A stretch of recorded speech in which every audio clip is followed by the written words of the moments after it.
नमस्कार, स्वागत है एक बार फिर से आप सभी का आपके अपने channel learning is pure success पर। और हम आपके समक्ष एक बार फिर से प्रस्तुत हुए हैं आज का नया महत्वपूर्ण सेशन लेकर के। कैसे हैं आप सब लोग? उम्मीद करते हैं कि बहुत ही बेहतर ढंग से आप अपनी तैयारी कर रहे होंगे और निश्चित ही सफलता को प्राप्त करेंगे। माफ़ी चाहेंगे, पिछले 2-3 दिन से स्वास्थ्य कुछ ख़राब चल रहा है, जिसके चलते हम आपको कोई वीडियो प्रोवाइड नहीं कर पाए। तो चलिए प्रारंभ करते हैं आज का अपना सेशन।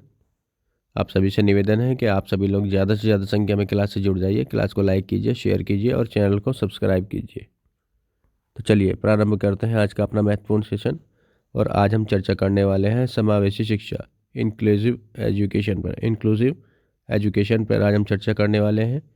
और हमने इसमें फटाफट सुपर फास्ट क्वेश्चंस लिए हैं जो कि आपकी परीक्षा के लिए बहुत ही महत्वपूर्ण रहेंगे। तो चलिए कवर करते हैं बहुत ही बेहतरीन प्रश्नों के साथ समावेशी शिक्षा को। चलिए प्रारंभ करते हैं आज का अपना सेशन। चलिए जुड़ जाइए सभी लोग जल्दी से। प्रारंभ करते हैं आज का अपना सेशन। तो समावेशी शिक्षा क्या होती है? इंक्लूसिव एजुकेशन एक ऐसी शिक्षा जहां पर सामान्य बालकों के साथ साथ दिव्यांग बालकों को भी एक ही कक्षा में एक ही साथ बैठाकर शिक्षा दी जाए, उसे समावेशी शिक्षा कहते हैं। यानी कि किसी भी बच्चे में कोई भेदभाव ना किया जाए, चाहे वो बच्चा किसी भी पृष्ठभूमि से हो। तो ऐसी शिक्षा जहां पर सामान्य बालकों के साथ साथ दिव्यांग बालकों को भी एक ही कक्षा में एक ही साथ बैठाकर शिक्षा दी जाए, उसे समावेशी शिक्षा कहा जाता है। तो ध्यान रखिएगा। नेक्स्ट है हमारा, समावेशी शिक्षा एक ऐसी शिक्षा प्रणाली है जिसमें शिक्षा का समावेशीकरण यह बताता है कि विशेष शैक्षणिक आवश्यकताओं की पूर्ति के लिए एक सामान्य छात्र और एक दिव्यांग छात्र को समान शिक्षा प्राप्ति के अवसर मिलने चाहिए। तो ये क्या है? हमारा समावेशी शिक्षा है। ध्यान रखिएगा, इम्पोर्टेंट है आपके लिए। चलो एक बार फिर से रिवाइज कर लेते हैं। समावेशी शिक्षा एक ऐसी शिक्षा जहां पर सामान्य बालकों के साथ साथ दिव्यांग बालकों को भी एक ही कक्षा में एक ही साथ बैठाकर शिक्षा दी जाए, उसे समावेशी शिक्षा कहते हैं। समावेशी शिक्षा एक ऐसी शिक्षा प्रणाली है जिसमें शिक्षा का समावेशीकरण यह बताता है कि विशेष शैक्षणिक आवश्यकताओं की पूर्ति के लिए एक सामान्य छात्र और एक दिव्यांग छात्र को समान शिक्षा प्राप्ति के अवसर मिलने चाहिए। यानी कि किसी में किसी भी प्रकार का भेदभाव नहीं किया जाना चाहिए, सभी को एक समान प्रकार से जो है शिक्षा दी जाए, ये समावेशी शिक्षा कहती है। तो ऐसी शिक्षा जहां पर सामान्य बालकों के साथ साथ दिव्यांग बालकों को भी एक ही कक्षा में एक ही स्थान पर बैठा कर शिक्षा दी जाए, वह समावेशी शिक्षा कहलाती है। तो ये आपके लिए इम्पोर्टेंट है। चलिए चलते हैं नेक्स्ट है हमारा समावेशी शिक्षा। इंक्लूसिव एजुकेशन को 3 मुख्य भागों में रखा गया है। समावेशी शिक्षा को मुख्य 3 भागों में रखा गया है। कौन कौन सी? शारीरिक मानसिक विकलांग, अभिगमन आसक्त और अनुसूचित जाति, अनुसूचित जनजाति, निर्धन एवं पिछड़े वर्ग के बच्चे। तो सीधा सीधा एक प्रश्न यहाँ से ही बन जाता है, इम्पोर्टेंट है, ध्यान रखिएगा। यहाँ से सीधा सीधा पूछ लेता है आपसे कि समावेशी शिक्षा का कौन सा भाग नहीं है। तो समावेशी शिक्षा को मुख्य 3 भागों में रखा गया है। कौन कौन से? शारीरिक मानसिक विकलांग, नंबर 2 अभिगमन आसक्त और नंबर 3 अनुसूचित जनजाति, निर्धन एवं पिछड़े वर्ग के बच्चे। तो इसके अंतर्गत समावेशी जो शिक्षा है ये 3 प्रकार से बताई गई है। शारीरिक मानसिक विकलांग, अभिगमन आसक्त, अनुसूचित जाति, अनुसूचित जनजाति, निर्धन एवं पिछड़े वर्ग के बच्चे। स्क्रीनशॉट लीजिए। चलिए चलते हैं आगे। नेक्स्ट है हमारा समावेशी शिक्षा के मूल सिद्धांत। तो समावेशी शिक्षा के मूल सिद्धांत क्या है? तो क्या है? अच्छी तरह से शैक्षिक योजनाओं का निर्माण। नेक्स्ट आपका संसाधन के रूप में बहुभाषावाद का उपयोग। नेक्स्ट आपका सभी के लिए समानता और समान अवसर। नेक्स्ट है आपका विशिष्ट शैक्षणिक रणनीतियों का उपयोग। और आगे है आपका व्यक्तिगत अंतर के प्रति संवेदनशीलता। तो ये हमारे जो हैं समावेशी शिक्षा के मूल सिद्धांत है, इन्हें ध्यान रखिएगा, वेरी इंपॉर्टेंट है। यहाँ से आपका एक प्रश्न बनता है ज़रूर। तो क्या है यहाँ पे? समावेशी शिक्षा के मूल सिद्धांत, अच्छी तरह से शैक्षिक योजनाओं का निर्माण करना। नंबर 2 है आपका संसाधन के रूप में बहुभाषावाद का उपयोग करना। नेक्स्ट है आपका सभी के लिए समानता और समान अवसर। नेक्स्ट आपका विशिष्ट शैक्षणिक रणनीतियों का उपयोग। नेक्स्ट आपका व्यक्तिगत अंतर के प्रति संवेदनशीलता। तो समावेशी शिक्षा के मूल सिद्धांत है कि एक अच्छी शैक्षिक योजना का निर्माण किया जाना चाहिए और संसाधन के रूप में बहुभाषावाद का प्रयोग, यानी कि विभिन्न प्रकार की भाषाओं का समावेशन करते हुए शिक्षण किया जाना चाहिए और सभी को, चाहे वो बच्चा किसी भी पृष्ठभूमि का हो, सामान्य बालक हो, विशिष्ट बालक हो या कि फिर दिव्यांग बालक हो, सभी को जो है समान अवसर दिए जाने चाहिए। नेक्स्ट आपका विशिष्ट शैक्षणिक रणनीतियों का उपयोग करना चाहिए और व्यक्तिगत अंतर के प्रति संवेदनशीलता, यानी कि जेंडरवाद आदि को बढ़ावा नहीं देना चाहिए, तो व्यक्तिगत अंतर के प्रति संवेदनशीलता। चलिए चलते हैं नेक्स्ट। अब चर्चा कर लेते हैं समावेशी शिक्षा के उद्देश्यों के बारे में। तो समावेशी शिक्षा के क्या उद्देश्य हैं ये देख लेते हैं। पहला पॉइंट है हमारा, समावेशी शिक्षा सभी छात्रों को समान अवसर प्रदान करती है, यानी कि किसी से भी कोई भेदभाव नहीं है, सभी को समान अवसर दिया जाना चाहिए। नेक्स्ट पॉइंट है समावेशी शिक्षा अनेकता में एकता को बढ़ावा देती है। नेक्स्ट पॉइंट है समावेशी शिक्षा जाति, लिंग, दिव्यांगता, चिकित्सा या अन्य आवश्यकताओं के बावजूद सभी छात्रों को समान दर्जा देती है। नेक्स्ट है आपका समावेशी शिक्षा में छात्रों को उनकी प्रतिभा, प्रदर्शन आदि के आधार पर वर्गीकृत नहीं किया जाता है। नेक्स्ट है आपका विभिन्न क्षमताओं, भिन्नताओं और अक्षमताओं के सभी छात्रों के साथ समान व्यवहार किया जाता है। नेक्स्ट है आपका समावेशी शिक्षा सभी छात्रों के लिए बाधा मुक्त पहुंच प्रदान करती है। नेक्स्ट आपका सभी प्रकार के छात्रों को एक ही छत के नीचे सीखने का अधिकार है। सभी छात्रों को एक ही छत के नीचे सीखने का अधिकार है, चाहे वो किसी भी पृष्ठभूमि से हो, चाहे वे पिछड़े, हाशिए के या दिव्यांग वर्ग के हों, या वे प्रतिभाशाली, सृजनात्मक, आलोचनात्मक, विचारक आदि हों। नेक्स्ट पॉइंट है हमारा, ऐसा वातावरण बनाना चाहिए जिसमें बच्चा विविधता के साथ सीख सके, यानी कि विभिन्न प्रकार से सीख सके, न कि सीखने के लिए विशेष वातावरण का निर्माण किया जाए। नेक्स्ट है आपका चुनौतीपूर्ण, पिछड़े, दिव्यांग बच्चों सहित सभी के लिए समान शिक्षा। नेक्स्ट है आपका अध्यापन पर जोर देने के बजाय पढ़ने के लिए उनके अधिगम पर जोर देना। नेक्स्ट है आपका प्रत्येक छात्र की आवश्यकता के अनुसार अलग अलग शिक्षण विधियों का उपयोग करना, ताकि प्रत्येक बच्चे को ज्ञान की पहुंच हो, यानी कि प्रत्येक बच्चा जान सके, ज्ञान ले सके। चलिए एक बार फिर रिवाइज कर लेते हैं। तो पहला पॉइंट यहाँ पे हमारा, समावेशी शिक्षा सभी छात्रों को समान अवसर देती है। क्या देती है? समावेशी शिक्षा सभी छात्रों को समान अवसर प्रदान करती है। नेक्स्ट है हमारा, समावेशी शिक्षा अनेकता में एकता को बढ़ावा देती है। नेक्स्ट है हमारा, समावेशी शिक्षा जाति, लिंग, दिव्यांगता, चिकित्सा या अन्य आवश्यकताओं के बावजूद सभी छात्रों को समान दर्जा देती है, यानी कि समावेशी शिक्षा जाति, लिंग, दिव्यांगता, चिकित्सा या अन्य आवश्यकताओं के बावजूद सभी छात्रों को समान दर्जा देती है। नेक्स्ट है हमारा, समावेशी शिक्षा में छात्रों को उनकी प्रतिभा, प्रदर्शन आदि के आधार पर वर्गीकृत नहीं किया जाता है।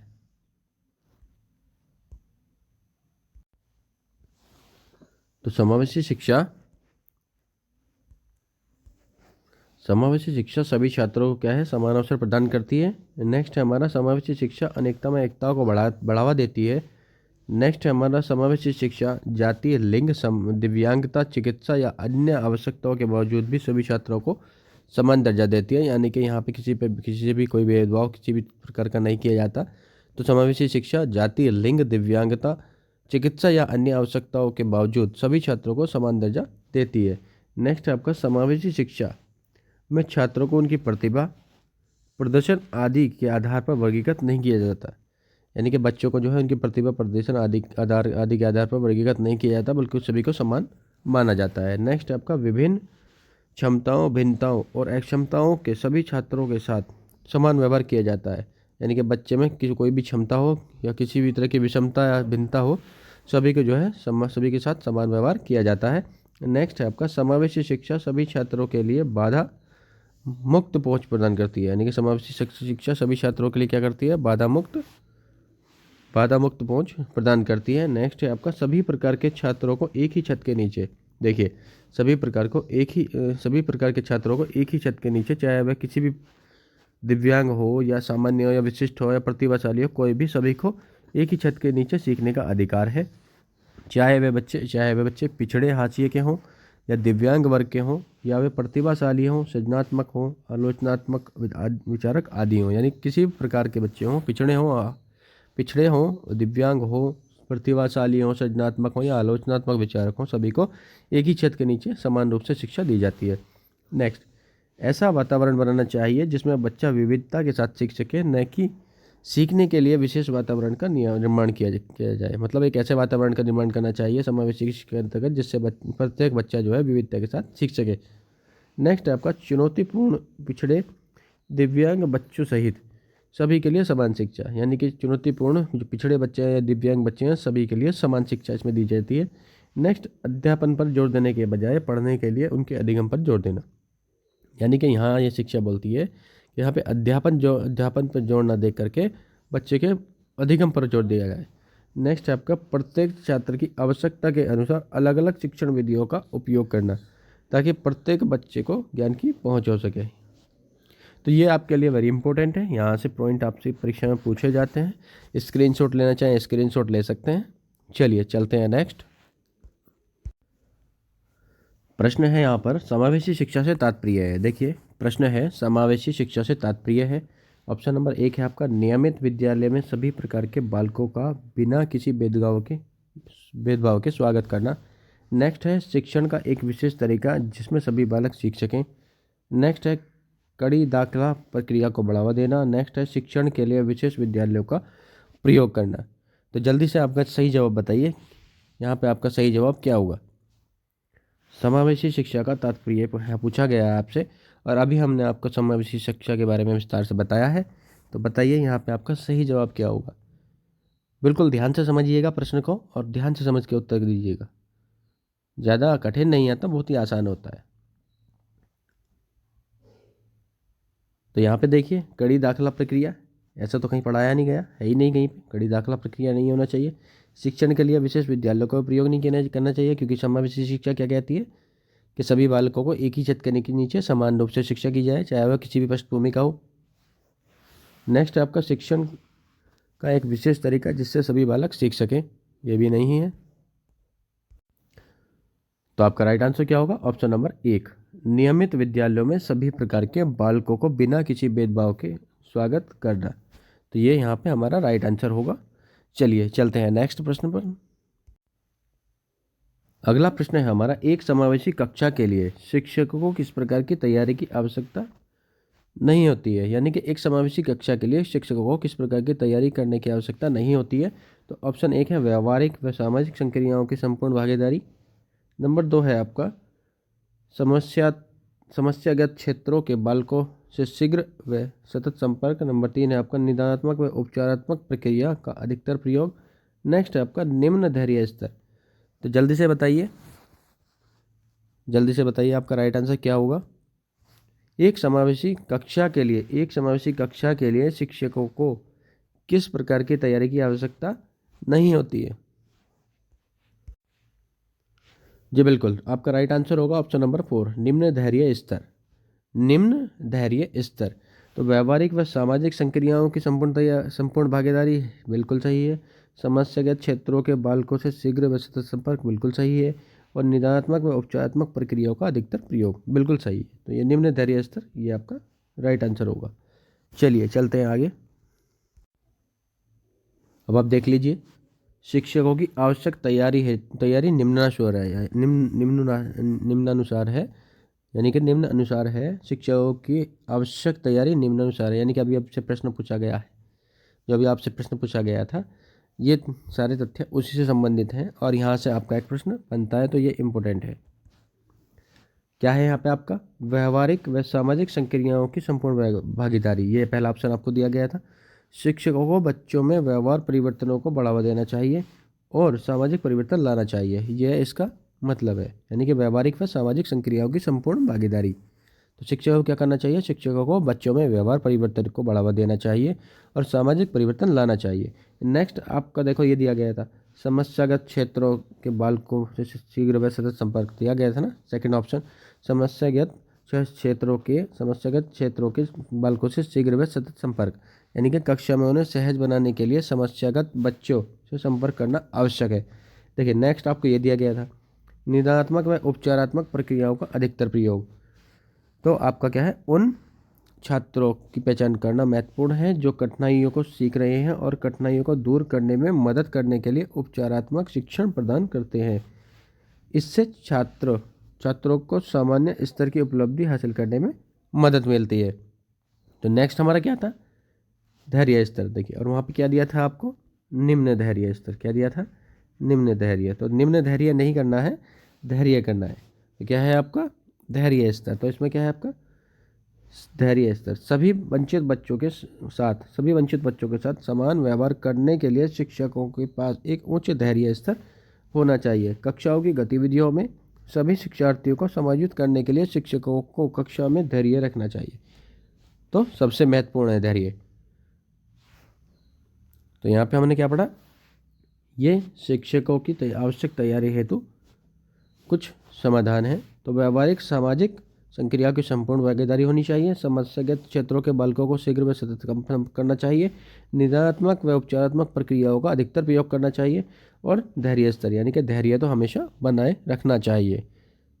तो यह समावेशी शिक्षा के अंतर्गत शिक्षाओं की तैयारी के लिए महत्वपूर्ण बिंदु थे। तो चलिए स्क्रीनशॉट लीजिए, चलते हैं नेक्स्ट। अगला प्रश्न है हमारा, निम्नलिखित में से कौन सा कथन समावेशी शिक्षा का सर्वोत्तम वर्णन करता है। देखिए, बहुत ही महत्वपूर्ण प्रश्न लिए हैं हमने। अगर आप इन प्रश्नों को पढ़ लेते हैं, रिवीजन भी कर लेते हैं इनका, तो निश्चित तौर पर प्रश्न ही ऐसे ही प्रश्न आपको देखने के लिए मिलेगा और आप आसानी से अपने प्रश्न को हल कर सकते हैं।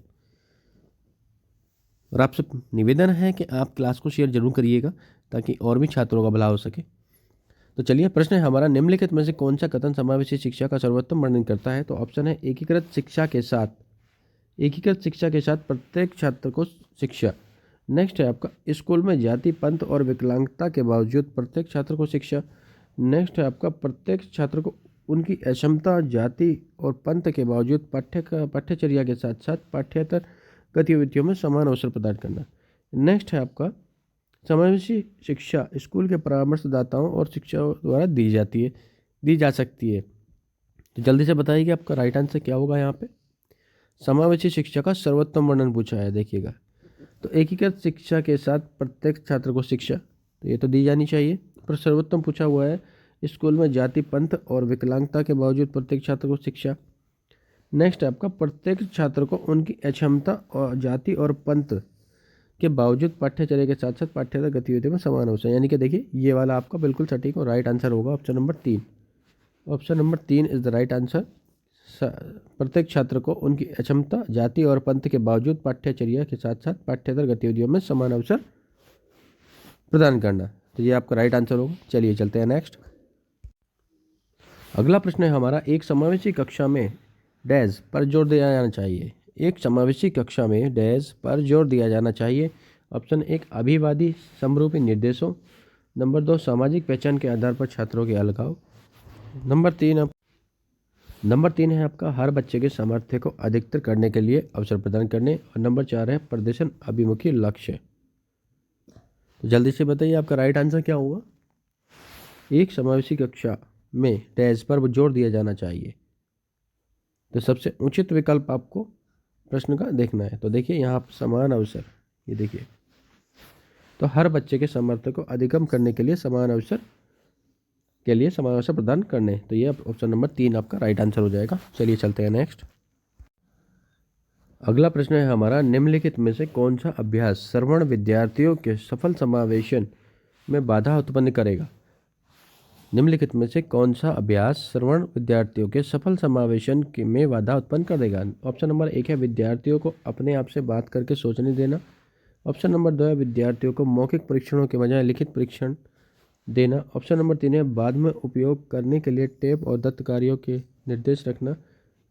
नंबर 4 है आपका, दत्त कार्यों के लिए मौखिक निर्देश रखना। तो जल्दी से बताइए आपका राइट आंसर क्या होगा यहाँ पे।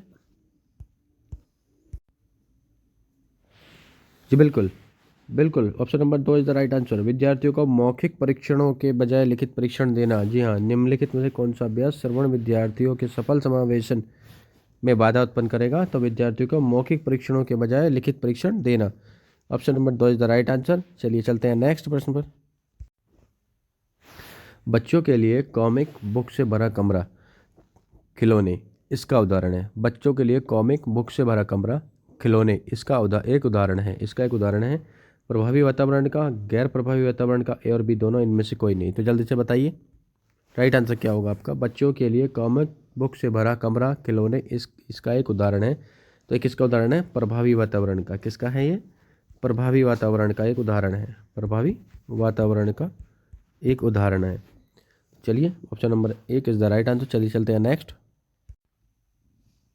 अगला प्रश्न है हमारा, अत्यधिक शारीरिक गति डैश और डैश ADHD की प्राथमिक विशेषताएं है। ऑप्शन नंबर 1 है ध्यान आवेग, ऑप्शन नंबर 2 है असावधानी आवेग, ऑप्शन नंबर 3 है ध्यान एकाग्रता, और ऑप्शन नंबर 4 है असावधानी केंद्र। तो जल्दी से बताइए आपका राइट आंसर क्या होगा। तब तक हम आपको बता देते हैं ADHD। ADHD की जो फुल फॉर्म है वो होती है attention deficit hyper active disorder. Attention deficit hyper active disorder, इसको ADHD बोलते हैं। और ये क्या है? बाल्यावस्था व्यवहार विकारों में सबसे अधिक होने वाली बीमारियों में से एक है। क्या है ये? ADHD attention deficit hyper active disorder है, जो कि बाल्यावस्था व्यवहार विकारों में सबसे अधिक होने वाली बीमारियों में से एक है। तो ये इंपॉर्टेंट है, वेरी इंपॉर्टेंट है आपकी परीक्षा के लिए। ADHD से प्रश्न पूछ लिया जाता है। तो जल्दी से आपका सही जवाब क्या होगा बताइए। तब तक हम आपको बता देते हैं ADHD के बारे में यहाँ पे। तो ADHD के बारे में हम आपको यहाँ बता देते हैं। तो ADHD क्या है? तो इसमें क्या है यहाँ पे आपका, इसमें इसकी विशेषता निम्न होती है। असावधानी यानी कि कम ध्यान अवधि, नंबर 2 आवेग, नंबर 3 अत्यधिक शारीरिक हलचल, नंबर 4 अधिक गतिविधि, नंबर 5 व्याकुलता, और नंबर 6 है 3 से 4 वर्ष की आयु के अधिकांश बच्चे जो हैं बेचैनी के उल्लेखनीय स्तर दिखाते हैं। हालांकि उम्र के साथ साथ इसमें गिरावट आती है जैसे जैसे वे बड़े होते जाते हैं और अधिक स्तर होते जाते हैं। तो ये इसकी विशेषताएं हैं। परीक्षा में प्रश्न आपसे इस तरह से बनता है जैसे हमने आपको ये बताया है, इस तरह से प्रश्न बनता है आपकी परीक्षा में।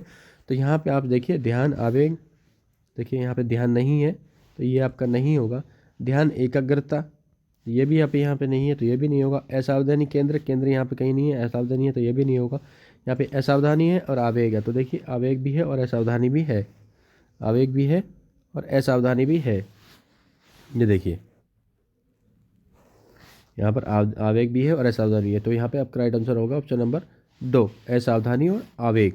तो अत्यधिक शारीरिक गति डैश और डैश ADHD की प्राथमिक विशेषताएं हैं। तो असावधानी और आवेग, ये आप ध्यान रखिएगा।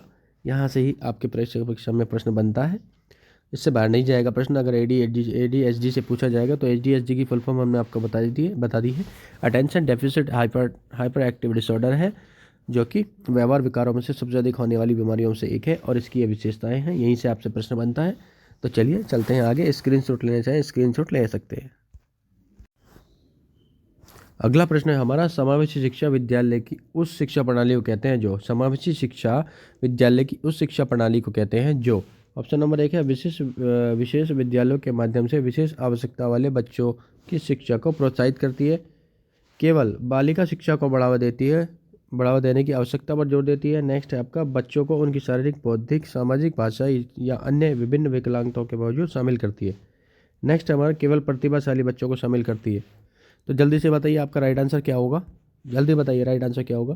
तो देखिए केवल वाले तो पहले ही कर दीजिए। केवल प्रतिभाशाली केवल एक विशेष प्रकार के बच्चों को शामिल नहीं करते समावेशी शिक्षा। नेक्स्ट केवल बालिका, देखो ये भी जेंडर विवाद कर रहे हैं तो ये नहीं होना चाहिए, ये भी नहीं होना चाहिए। अब 2 ऑप्शन बचे हैं, इसमें जो सबसे उचित है वो बताइए आप। तो विशेष विद्यालयों के माध्यम से विशेष आवश्यकता वाले बच्चों की शिक्षा को प्रोत्साहित करेगी, यानी कि विशेष आवश्यकता वाली नहीं, सभी को करती है। तो यहाँ पे क्या, बच्चों को उनकी शारीरिक, बौद्धिक, सामाजिक, भाषाई या विभिन्न विकलांगताओं के बावजूद शामिल करती है। तो ये क्या है, ये होती है समावेशी शिक्षा। तो यहाँ पे option number 3 is the right answer आपका। चलिए चलते हैं नेक्स्ट प्रश्न पर।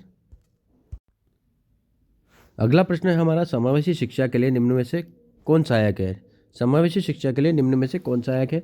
ऑप्शन नंबर 1 है विद्यार्थियों के बीच प्रतिस्पर्धा की भावना, ऑप्शन नंबर 2 लचीला पाठ्यक्रम और अनम्य स्कूल कैलेंडर, ऑप्शन नंबर 3 विद्यार्थियों की आवश्यकता के अनुसार उचित समायोजन और सख्त शिक्षक केंद्रित शिक्षा शास्त्र। तो जल्दी से बताइए राइट आंसर क्या होगा आपका। देखिए प्रतिस्पर्धा तो बिल्कुल नहीं करनी है, ये तो होने का नहीं है। लचीला पाठ्यक्रम, अनम्य कैलेंडर, ये भी नहीं होगा। नेक्स्ट आपका सख्त शिक्षक केंद्रित शिक्षा शास्त्र, ये भी नहीं होगा। तो आपका राइट आंसर होगा ऑप्शन नंबर 3 विद्यार्थियों की आवश्यकता के अनुसार उचित समायोजन। चलिए चलते हैं नेक्स्ट प्रश्न पर। अगला प्रश्न है, समावेशी शिक्षा मानती है कि हमें डैश को डैश के अनुरूप बदलना है। ऑप्शन ए बच्चे परिवेश, ऑप्शन नंबर 2 परिवेश परिवार, ऑप्शन नंबर 3 व्यवस्था बच्चे और ऑप्शन नंबर 4 बच्चे व्यवस्था। तो जल्दी से बताइए राइट आंसर क्या होगा आपका।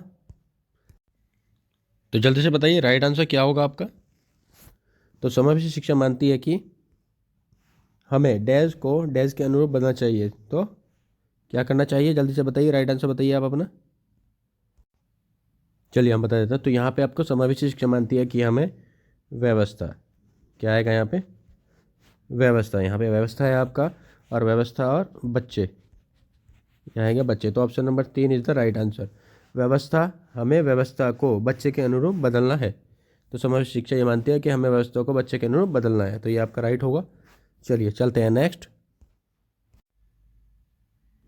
अगला प्रश्न है हमारा, एक समावेशी व्यवस्था में डैश डैश की आवश्यकताओं के अनुसार उचित आवास बनाता है।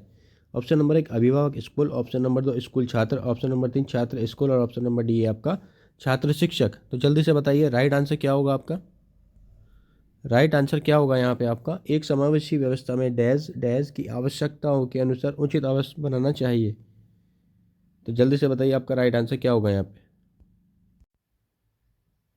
तो क्या होगा यहाँ पे आपका स्कूल और छात्र। क्या होगा आपका आंसर यहाँ पे, स्कूल और छात्र। तो हमें क्या करना चाहिए, एक समावेशी शिक्षा में स्कूल छात्र की आवश्यकताओं के अनुसार उचित आवास बनाता है। तो option number 2 is the right answer. चलिए चलते हैं नेक्स्ट। अगला प्रश्न है हमारा, बहुसांस्कृतिक कक्षा के लिए निम्नलिखित में से कौन सा कथन सबसे उपयुक्त होगा। ऑप्शन नंबर 1 है स्कूल में केवल उन्हीं छात्रों को प्रवेश देना चाहिए जो स्कूल में उपयोग किए जाने वाले निर्देश के माध्यम से संवाद कर सकते हो। ऑप्शन नंबर 2 है आपका शिक्षक को सभी भाषाओं का सम्मान करना चाहिए और छात्रों को उस भाषा में संवाद करने के लिए प्रोत्साहित करना चाहिए जिसे बोलने में वह सहज हो। ऑप्शन नंबर 3 है शिक्षक को उन छात्रों को दंडित करना चाहिए जो निर्देश के निर्दिष्ट माध्यम के अलावा अन्य भाषा में बात करते हो। ऑप्शन नंबर 4 है मूल्यांकन स्कूल द्वारा निर्दिष्ट निर्देश के माध्यम से ही किया जाना चाहिए। तो जल्दी से बताइए राइट आंसर क्या होगा आपका। बड़ा ही इंपॉर्टेंट प्रश्न है। तो बहुसांस्कृतिक कक्षा के लिए निम्नलिखित में कौन सा कथन सबसे उपयुक्त होगा। तो देखिए स्कूल में केवल उन्हीं छात्रों को, केवल वाला तो पहले ही काट देना, आप पढ़ने की जरूरत नहीं है। नेक्स्ट आपका शिक्षक को सभी भाषाओं को सम्मान करना चाहिए, बिल्कुल सही है। और छात्रों को उस भाषा में संवाद करने के लिए प्रोत्साहित करना चाहिए जिसे बोलने में वह सहज हो, बिल्कुल right. Option number 2 is the right answer. चलो तीसरा भी देख लेते हैं। शिक्षक को उन छात्रों को दंडित करना चाहिए जो निर्देश के निर्दिष्ट माध्यम के अलावा अन्य भाषा में बात करते हैं, ये बिल्कुल गलत है। मूल्यांकन स्कूल द्वारा निर्दिष्ट निर्देश के माध्यम से बिल्कुल नहीं है। Option number 2 is the right answer. Option number 2 is the right answer आपका। Option number 2 is the right answer. चलिए चलते हैं नेक्स्ट। नेक्स्ट प्रश्न हमारा, एक समावेशी कक्षा में एक शिक्षक को विशिष्ट शैक्षिक योजनाओं को, एक समावेशी कक्षा में एक शिक्षक को विशिष्ट शैक्षिक योजनाओं को ऑप्शन नंबर 1 तैयार नहीं करना चाहिए, ऑप्शन नंबर 2 कभी कभी तैयार करना चाहिए, ऑप्शन नंबर 3 सक्रिय रूप से तैयार करना चाहिए और ऑप्शन नंबर 4 है आपका तैयार करने के लिए हतोत्साहित होना चाहिए। तो जल्दी से बताइए राइट आंसर क्या होगा आपका। एक समावेशी कक्षा में एक शिक्षक को विशिष्ट शैक्षिक योजनाओं को, बिल्कुल सही। Option number see the right answer. शैक्षिक रूप से तैयार करना चाहिए, बिल्कुल। कभी तैयार नहीं करना चाहिए, ये भी गलत है। तैयार नहीं करना चाहिए, ये भी गलत है। और तैयार करने के लिए हतोत्साहित, ये भी गलत है। तो पॉजिटिव आंसर आपका ये है, सक्रिय रूप से तैयार करना है, सक्रिय रूप से तैयार करना है। चलिए चलते हैं नेक्स्ट। अगला प्रश्न है हमारा, सामाजिक आर्थिक रूप से वंचित पृष्ठभूमि से आने वाले बच्चों को कक्षा के माहौल की आवश्यकता होती है जो उन्हें अच्छा व्यवहार सिखाता हो, बच्चों को उनकी क्षमताओं के आधार पर वर्गीकृत करता हो, उनके सांस्कृतिक और भाषाई ज्ञान को महत्व देता हो तथा उसका उपयोग करता हो। ऑप्शन नंबर डी है आपका, उनके भाषा के उपयोग को हतोत्साहित करता हो ताकि वे मुख्य धारा की भाषा सीख सकें। तो जल्दी से बताइए राइट आंसर क्या होगा आपका। सामाजिक आर्थिक रूप से वंचित पृष्ठभूमि से आने वाले बच्चों को कक्षा के माहौल की आवश्यकता होती है जो उन्हें अच्छा व्यवहार सिखाता हो, बच्चों को उनकी क्षमताओं के आधार पर वर्गीकृत करता हो, बिल्कुल नहीं, ये भी नहीं। उनके सांस्कृतिक और भाषाई ज्ञान को महत्व देता हो। तो सबसे उचित आपका option number C is the right answer, ये होगा। उनके सांस्कृतिक और भाषाई ज्ञान को महत्व देता हो तथा उनका उपयोग करता हो। चलिए चलते हैं नेक्स्ट प्रश्न पर। अगला प्रश्न है हमारा, समावेशी शिक्षा में किसकी आवश्यकता होती है? समावेशी शिक्षा में किसकी आवश्यकता होती है? ऑप्शन नंबर 1, अधिगम का अनुकूल माहौल, विद्यार्थियों का नामीकरण करना, विद्यार्थियों का पृथक्करण करना, रूढ़िवादों को मजबूत करना। तो आपका राइट आंसर क्या होगा बताइए? समावेशी शिक्षा में किसकी आवश्यकता होती है? अधिगम अनुकूल, बिल्कुल। विद्यार्थियों का नामीकरण करना, बिल्कुल नहीं। विद्यार्थियों को पृथक्करण करना, अलग करना, नहीं। रूढ़िवादों को मजबूत करना, बिल्कुल नहीं। तो option number 1 is the right answer. अधिगम का अनुकूल माहौल, यानी कि समावेशी शिक्षा में किसकी आवश्यकता होती है? अधिगम का अनुकूल माहौल की आवश्यकता होती है। चलिए चलते हैं नेक्स्ट। अगला प्रश्न है हमारा, समावेशी शिक्षा यह प्रतिपादित करती है कि हमें डैश को शामिल करने के लिए डैश को संशोधित करना चाहिए।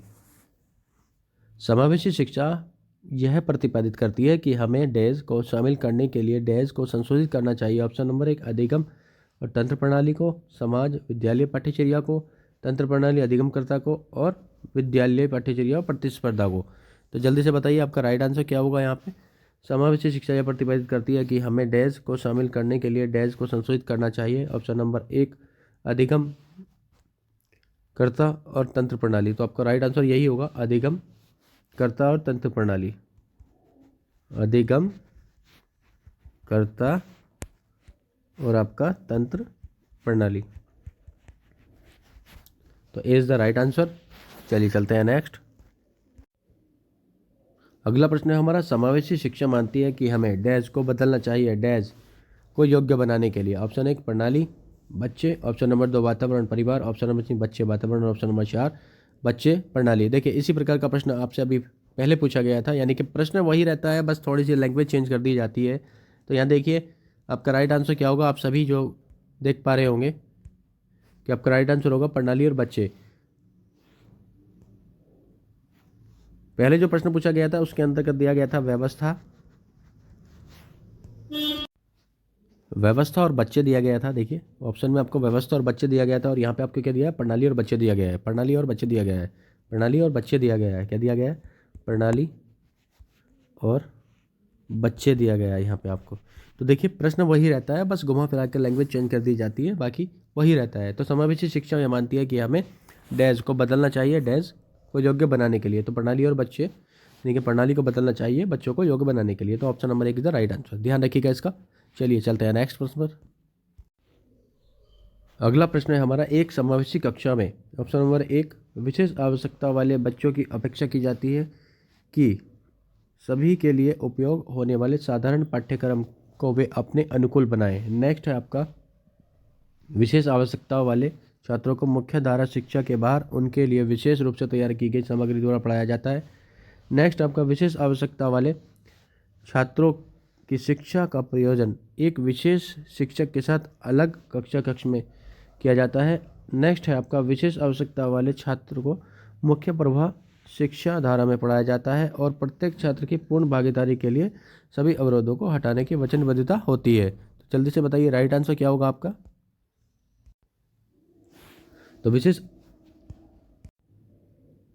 तो क्या यहाँ पे विशेष आवश्यकता वाले छात्रों की अपेक्षा की जाती है? तो बिल्कुल नहीं, ये नहीं होना चाहिए। और सभी के लिए उपयोग होने वाले, तो विशेष आवश्यकता वाले छात्रों से अपेक्षा की जाती है कि सभी के लिए उपयोग होने वाले साधारण पाठ्यक्रम को अपने अनुकूल बनाएं। विशेष आवश्यकता वाले छात्रों से अपेक्षा की जाती है कि वे सभी के लिए उपयोग होने वाले साधारण पाठ्यक्रम को अपने अनुकूल बना जाए। तो बिल्कुल गलत है। विशेष आवश्यकता वाले छात्रों को मुख्य धारा शिक्षा के बाहर और उनके लिए विशेष रूप से तैयार की गई शिक्षा सामग्री द्वारा पढ़ाया जाना चाहिए। बिल्कुल गलत है। विशेष आवश्यकता वाले छात्रों की शिक्षा का प्रयोजन एक विशेष शिक्षक के साथ अलग कक्ष में होना चाहिए। बिल्कुल गलत है। नेक्स्ट आपका, विशेष आवश्यकता वाले छात्रों को मुख्य प्रवाह शिक्षा धारा में पढ़ाया जाना चाहिए, और प्रत्येक छात्र की पूर्ण भागीदारी के लिए सभी अवरोधों को हटाने की वचनबद्धता होती है। तो ये option number 4 is the right answer, ये आपका सही है। तो प्रश्न सबसे पहले अच्छी तरह से पढ़िए और फिर जवाब दीजिए, निश्चित तौर पर आप सही आंसर पर टिक लगा पाएंगे। चलिए चलते हैं नेक्स्ट प्रश्न पर। अगला महत्वपूर्ण प्रश्न है, निःशुल्क और अनिवार्य शिक्षा का अधिकार 2009 में अनिवार्य शब्द का अर्थ क्या है? निःशुल्क और अनिवार्य शिक्षा का अधिकार 2009 में अनिवार्य शब्द का अर्थ क्या है? ऑप्शन 1, दंडात्मक कार्य से बचने के लिए माता पिता अनिवार्य रूप से अपने बच्चों को विद्यालय भेजने के लिए मजबूर हैं। ऑप्शन नंबर 2, निरंतर परीक्षण के माध्यम से अनिवार्य शिक्षा प्रदान की जाएगी। ऑप्शन नंबर 3, केंद्र सरकार प्राथमिक शिक्षा में प्रवेश, उपस्थिति और पूर्णता सुनिश्चित करेगी। ऑप्शन नंबर डी है आपका, उपयुक्त सरकारें प्रारंभिक शिक्षा में प्रवेश, उपस्थिति और पूर्णता सुनिश्चित करेंगी।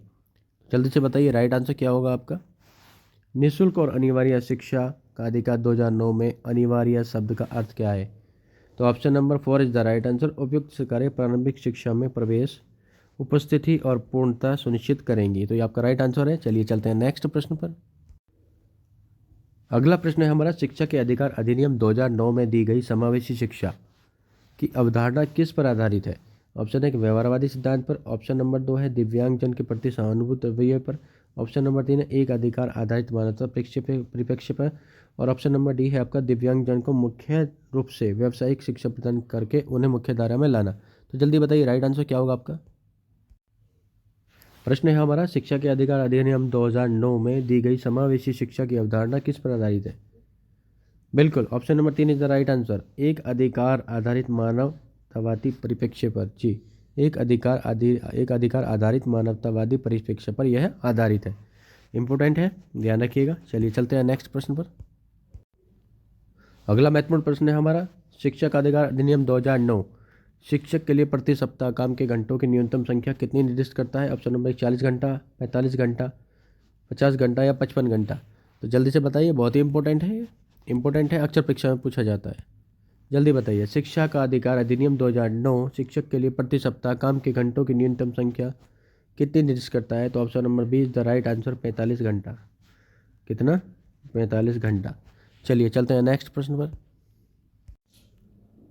अगला प्रश्न है हमारा, शिक्षा का अधिकार आरटीई अधिनियम 2009 के रूप में जाना जाता है। शिक्षा का अधिकार आरटीई अधिनियम 2009 डैश के रूप में जाना जाता है।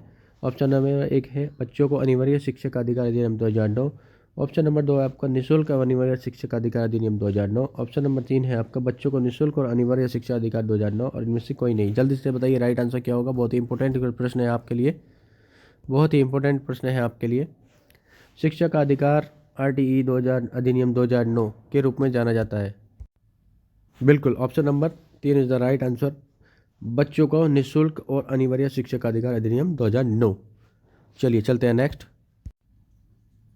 अगला प्रश्न है हमारा, भारत में एकीकृत शिक्षा कार्यक्रम कब शुरू हुई?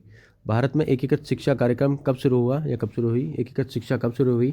ऑप्शन नंबर 1 1950 से 60। ऑप्शन नंबर 2 1961 से 70। ऑप्शन नंबर 3 1971 से 80। और ऑप्शन नंबर डी है आपका 1981 से 1990 है। जल्दी से अपना राइट आंसर दीजिए। तब तक बता देते हैं, समावेशी शिक्षा का विकास सर्वप्रथम यूरोप में हुआ और यूरोप में समावेशी शिक्षा की शुरुआत सर्वप्रथम SMG इटार्ड ने की थी और यह फ्रांस के प्रसिद्ध चिकित्सक थे। इटार्ड वह प्रथम व्यक्ति हैं जिन्होंने अपंग बालकों की शिक्षा हेतु अपंग बालकों की शिक्षा प्रारंभ की। इटार्ड ने सर्वप्रथम 19वीं शताब्दी में विक्टर नाम के एक 12 साल के जंगली बालक को जो है अपनी शिक्षा प्रणाली में सम्मिलित किया। ये ध्यान रखिएगा। तो जल्दी बताइए राइट आंसर क्या होगा आपका। बिल्कुल, राइट आंसर इज 4 1981 से 90 भारत में एकीकृत शिक्षा की शुरुआत हुई। चलिए चलते हैं नेक्स्ट प्रश्न पर। अगला महत्वपूर्ण प्रश्न है, निःशक्त जन अधिकार कानून 2016 के अनुसार बधिरता की श्रवण क्षति की सीमा है। निःशक्त जन अधिकार कानून 2016 के अनुसार बधिरता डेफनेस में श्रवण क्षति की सीमा है। ऑप्शन नंबर 1 है आपका, दोनों कानों में 70 डेसिबल श्रवण शक्ति, दोनों कानों में 80 डेसिबल श्रवण शक्ति, दोनों कानों में 90 डेसिबल श्रवण शक्ति। और ऑप्शन नंबर 4 है आपका, दोनों कानों में 60 डेसिबल श्रवण शक्ति। तो जल्दी से बताइए राइट आंसर क्या होगा आपका। बिल्कुल, 70 डेसिबल श्रवण शक्ति। तो option number 1 is the right answer. निःशक्त जन अधिकार कानून 2016 के अनुसार बधिरता डेफनेस में श्रवण शक्ति की सीमा है दोनों कानों में 70 डेसिबल श्रवण शक्ति। चलिए चलते हैं अगले प्रश्न पर। अगला महत्वपूर्ण प्रश्न है, उस स्थान को पहचानिए जो अली यावर यंग श्रवण बाधितों का राष्ट्रीय संस्थान मुंबई का क्षेत्रीय केंद्र नहीं है। उस स्थान को पहचानिए जो अली यावर यंग श्रवण बाधितों का राष्ट्रीय संस्थान मुंबई का क्षेत्रीय केंद्र नहीं है। Option 1 Kolkata, option number 2 Chandigarh, option number 3 नई दिल्ली, ऑप्शन नंबर 4 भुवनेश्वर। जल्दी बताइए राइट आंसर क्या होगा आपका। राइट आंसर क्या होगा जी। बिल्कुल, ऑप्शन नंबर 2 चंडीगढ़। अब हम आपको बता देते हैं कि राष्ट्रीय संस्थान मुंबई का जो क्षेत्रीय केंद्र है वो ये है। नई दिल्ली, कोलकाता, हैदराबाद और भुवनेश्वर। अब अगर आपका यहाँ से प्रश्न बनता है, इंपॉर्टेंट है, अगर आपका यहाँ प्रश्न बनता है तो आप गलत नहीं करेंगे। ये 4 केंद्र हैं किसके? अलियावर जंग श्रवण वादित्य राष्ट्रीय केंद्र मुंबई के क्षेत्रीय केंद्र में ये 4 केंद्र शामिल हैं। तो आप ध्यान रखिएगा, इस तरह से आपका ऑप्शन आएंगे और आपको एक गलत ऑप्शन दे दिया जाएगा। तो आपका option number B is the right answer. Second option आपका राइट है। चलिए चलते हैं नेक्स्ट। कुछ महत्वपूर्ण पॉइंट। भारत में समावेशी शिक्षा वर्ष 1987 से शुरू हुई। नेक्स्ट आपका समावेशी शिक्षा के प्रवर्तक डॉक्टर माइकल सैडलर थे। नेक्स्ट है आपका समावेशी शिक्षा कनाडा और अमेरिका के देशों में शुरू हुई। नेक्स्ट ऐसा समावेशी शिक्षा के 4 प्रकार होते हैं: दृष्टिबाधित, श्रवण बाधित, वाक बाधित और अस्थि बाधित। ये 4 प्रकार होते हैं समावेशी शिक्षा के। तो ये आप ध्यान रखिएगा। और आज की क्लास का यहीं पर समापन करते हैं हम। जी बिल्कुल, भारत में समावेशी शिक्षा 1987 से शुरू हुई है। समावेशी शिक्षा के प्रवर्तक डॉक्टर माइकल सैडलर थे। और समावेशी शिक्षा कनाडा और अमेरिका के देशों में शुरू हुई थी सर्वप्रथम। और समावेशी शिक्षा के 4 प्रकार होते हैं: दृष्टिबाधित, श्रवण बाधित और वाक बाधित और अस्थि बाधित। तो इम्पोर्टेंट है आपकी परीक्षा के लिए आज का सेशन, बहुत ही इंपॉर्टेंट है। और बताइएगा कि कैसी लगी आपको हमारी क्लास। जी, क्लास को लाइक कीजिए और शेयर कीजिए और चैनल को सब्सक्राइब कीजिए। तो आज की क्लास का यहीं पर समापन करते हैं और मिलते हैं आपसे जल्द ही ऐसी महत्वपूर्ण क्लास के साथ। तब तक के लिए सभी को जय हिंद, वंदे मातरम, धन्यवाद।